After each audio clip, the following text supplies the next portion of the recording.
Bonjour à tous, bienvenue sur le site de République et Canton de Savoie.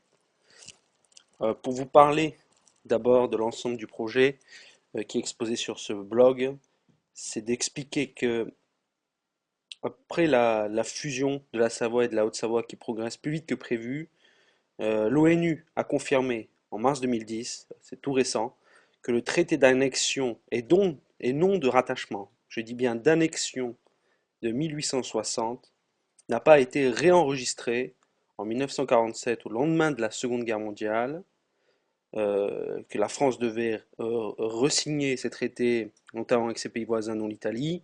Et donc, à ce moment-là, la France est vraiment hors la loi quand elle applique ses lois en territoire de Savoie.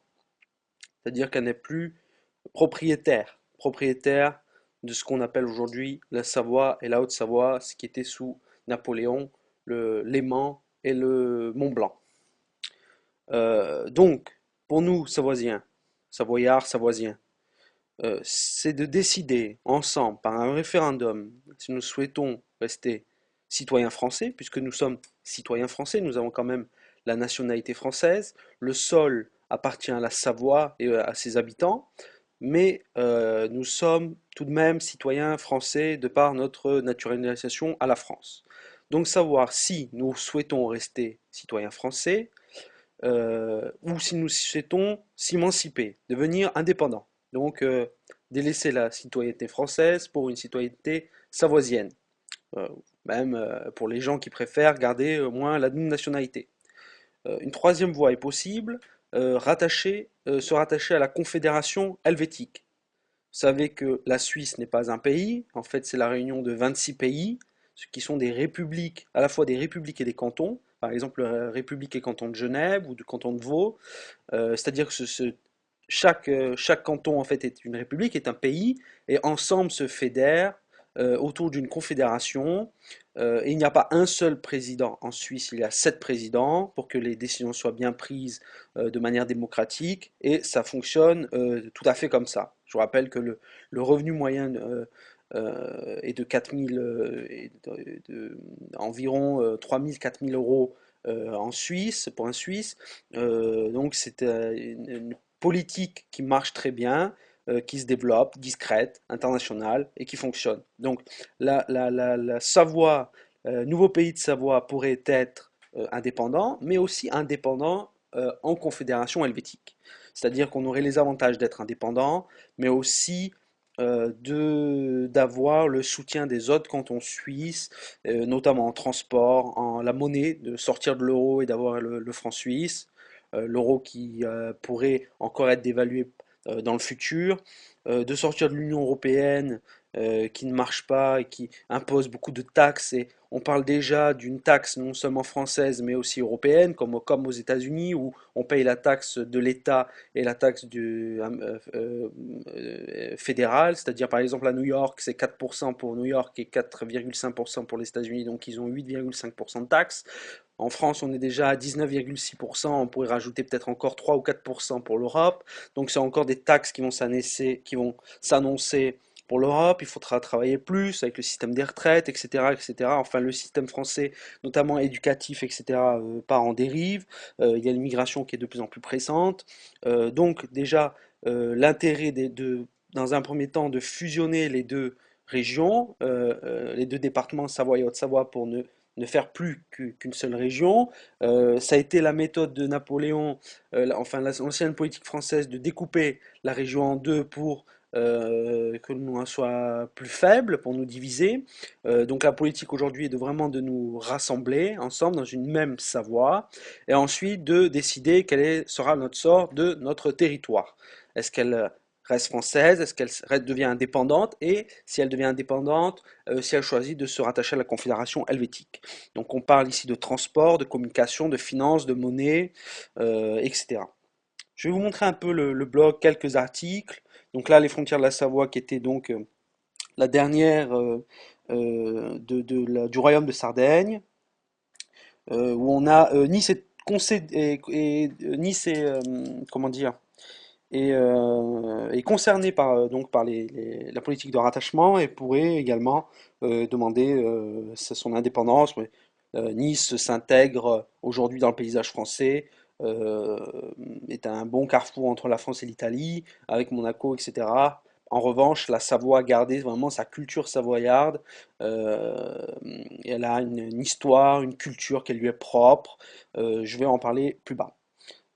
Donc là, je montre vraiment le pays de Savoie. On voit que on est vraiment attaché à la Romandie, que Genève, Vaud, le Valais, ensuite l'Italie, Aoste, Torino du Piémont.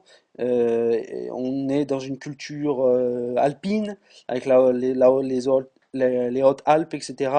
Et sur la gauche, notre flanc gauche, on a l'Ain, la Bresse et le pays dauphinois, lyonnais, donc l'Isère.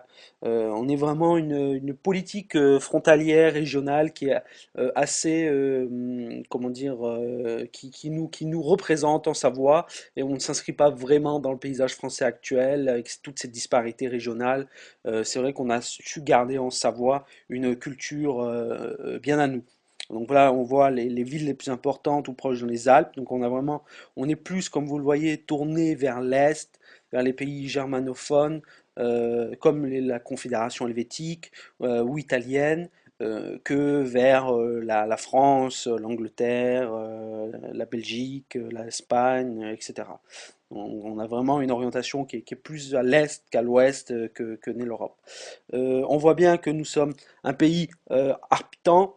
Donc on voit également que Neuchâtel, Fribourg, le canton de Vaud, Genève, Sion, c'est-à-dire le Vaud et le canton de Vaud-de-Valais ont parlé la même langue. Donc on est plus voisin vraiment de la Suisse romande, de la Romandie, Aoste, italienne, etc., que le reste de la France. Donc là, on voit bien que à l'époque, il y avait la langue d'Oil et la langue d'oc, qui ont fait ces deux régions la réunion de la France, et nous sommes vraiment, nous avions une autre langue, vraiment un dialecte franco-provençal, en tout cas l'Arpitanie, et qui reste avec la Suisse romande et la Savoie. Même les Suisses disent la Suisse n'est pas vraiment la Suisse tant que la Savoie n'y est pas en canton, parce que vraiment la Savoie est tout à fait la même façon de penser, la même organisation, la même vision que la Suisse romande. Je vous laisserai regarder sur le site, parce qu'il y a même par exemple Tintin qui a été fait en Arpitan, donc c'est très intéressant de voir. Voilà, Tintin sur Genevois. Genève qui faisait partie de la Savoie et qui a été un des premiers régions, territoires à devenir un canton helvétique, hein. Le canton de Vaud également, on retrouve que c'était vraiment avec le Chablais le canton de Valais est un canton en fait chablaisien. Donc on a vraiment un rapport avec la Suisse romande qu'avec le reste, tout le reste de la France. Voilà une région Savoie dès 2011. Voilà, je vous montre une carte que pourrait être la République de Savoie et canton de Suisse. Avec 1 million d'habitants, la Suisse en compte 7 millions aujourd'hui, ça pourrait faire 8 millions d'habitants. Voilà, on voit notre drapeau qui est vraiment les mêmes couleurs et la même orientation que le drapeau de la Confédération helvétique. Nouvel État de Savoie, quelle a été la réponse que l'on a montré à le président Sarkozy quand il est venu pour célébrer sa colonisation chez nous. Le lac avant était un lac entièrement suisse. Bon, vous pourrez regarder l'anecdote. Et voilà, je vais vous montrer cette vidéo qui explique quelle est notre situation au vu de l'histoire.